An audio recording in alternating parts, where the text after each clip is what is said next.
Саламатсызбы? Биздер Усайттын окуу керемет долбоору боюнча ошо китеп куржуну эстафетасы бизге тийген. Ошол эстафета боюнча бүгүн китепканага биз балдар менен саякаттап келдик. Азаматтар келиле.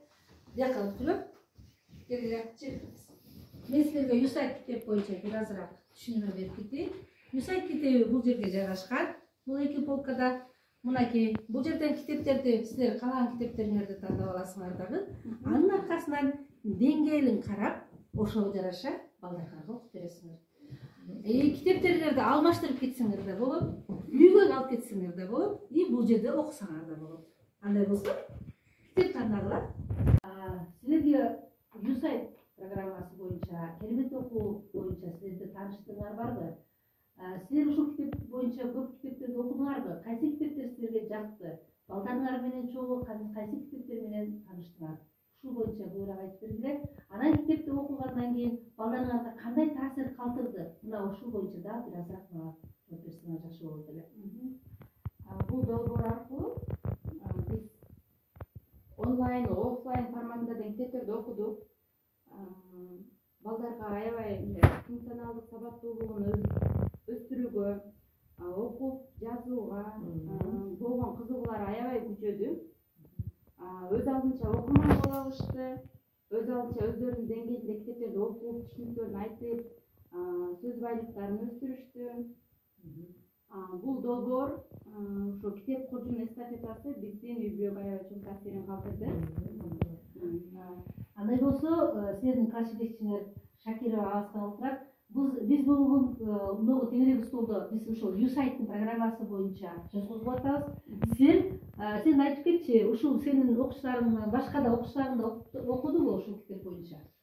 Ооба, менин балдарым дагы окуу керемет долбоорунун дагы китептерди аябай китепканага келишип, күндө китептерди окушуп, өздөрүнүн сөз байлыктарын көбөйтүшүп, бири-бирине түшүнүктөрүн айтып берип, абдан бул долбоор биз үчүн, менин классымдагы окуучуларым үчүн абдан пайдасы чоң тийди. Бул Муслима, тиги окуучум Зейнура, булар бирге турушуп, бирге жашашат. Абдан алдыңкы окуучуларымдын бири, алдыңкы үй-бүлөлөрдөн булар. Азаматтар, мына бүгүнкү биздин теңирээги столубуздун маеги мына ушу Усайт программасынын кандай таасир калтыргандыгы. Кайсы программа менен иштесек жакшы иштейт экен? Мына ошол боюнча биздин керемет долбоору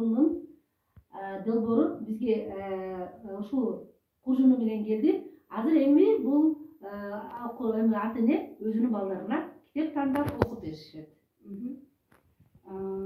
Биз бул жерге келип аябай көптөгөн кызыктуу китептерди көрдүк. Биз бул китепти тандап алдык. 2-класстын деңгээли. Автору Шатман Садыбакасов. Калп жаман деген китепти мен силерге окуп берейин азыр. Угуп түшүнүп отургула. Чынара досторунун баарын айтты. Жүргүлө биздикине. Менин бүгүн туулган күнүм. Достору анын үйүнө барышты. Келгиле садагалар деди үй жууп жаткан апасы. Анан алардын колдорунан Чынарка туулган күнүң менен деген белектерди көрүп калды. Чынара башка күнү туулган эле. Чынара, сен эмне кылып айтасың деди апасы. Чынара таптакыр унчуккан жок. Кана Муслима кызым, калганын сен улантчы? Буга апасы да уявды. Муну балдар да байкап калышты. Апасы кийин Чынаранын чыныгы туулган күнү келгенде аябай камданды. Ар түркүн тамактарды жасады. Чынара болсо досторун чакырып жүрдү. Жүргүлө биздикине бүгүн туулган күнүм. Апасы экөөлөп Чынаранын досторун күтүп отурду. Кана кызым, эми сен улант, Зейнура. Бирок бирөө да келген жок. Бир убакытта күчүгү үрүп калды. Чынара сүйүнүп чуркап чыкса эч ким жок. Күчүгүнө ачууланды. Эмне калп үрөсүң? Калп жаман болот. калп жаман болот дейт. Мынакей биз окуп бүттүк, калп жаман дегенди. Силер түшүндүңөрбү? Эмне жөнүндө жазылыптыр, ким жөнүндө жазылыптыр, ким жөнүндө жазылыптыр? Чынара. Чынара жөнүндө. Ким түшүнүгүн айтып бер, Мен түшүндүңөрбү? айтып көрөйүнчү. Кандай Муслима кызым айтчы. Чынара досторуна келип туруп, баска менин үйүмө. Бүгүн менин тууган күнүм дейкен.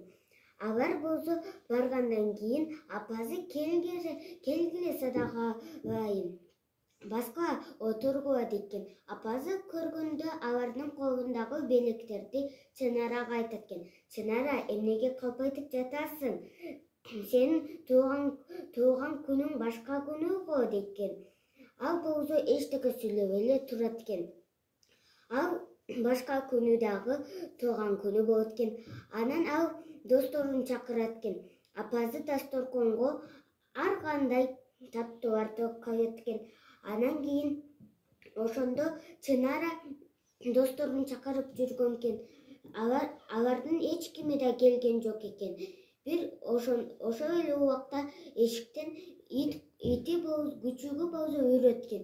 Ал досторум келди окшойт деп чуркап чыкса, ал ити үрөтүптүр. Эмнеге калп үрүп жатасың, калп жаман деп айтат экен. Көрдүңөрбү? Эмне калп жаман дейт? Калп айтуу силердин жашооңордо кездештүбү? Менде кездешкен алга. Мен китап окудузбу деп сурады эле. Окугам деп алдап коем. Эми окугандан кийин түшүндүм калп жаман экен. Эми мындан кийин Калп калп айтпай, китепти өз убагында окуп турасыңар, кыздарым? Эч качан калп айтпаш керек экен, Бүгүнкү силерге тегерек столубуз жактыбы силерге? Ооба, жакты бизге. Китеп куржуну менен ушу саякаттап келдик эле. Мындан кийин дагы сиздер менен тыгыз байланышта болуп, буюрса бат-баттан келип турабыз. Сиздерге улам жан келген китептерди окуп турганга биз ар дайым келип турабыз, буюрса. Азаматсыздар ар дайым ушинтип келип, өзүңөрдүн сөз байлыгыңарды өстүрүп, аң сезимиңерди өстүрүп, китепти көп окуган, көп ийгиликтерге жетет экен. Мындан кийин силердин дагы ийгиликтерди каалайбыз. Биз мен балдарыңа, сен балдарыңа кайсы деңгээлде китепти окуйсуң? Азыр 2 класс болгон үчүн биз 2 класстын деңгээлинде окуп атабыз. Андай болсо силер 2 класстын деңгээлинде китептерден көбүрөөк тандап алып, китеп кутуңар менен кайра кетсеңер болот. Рахмат сиздерге дагы.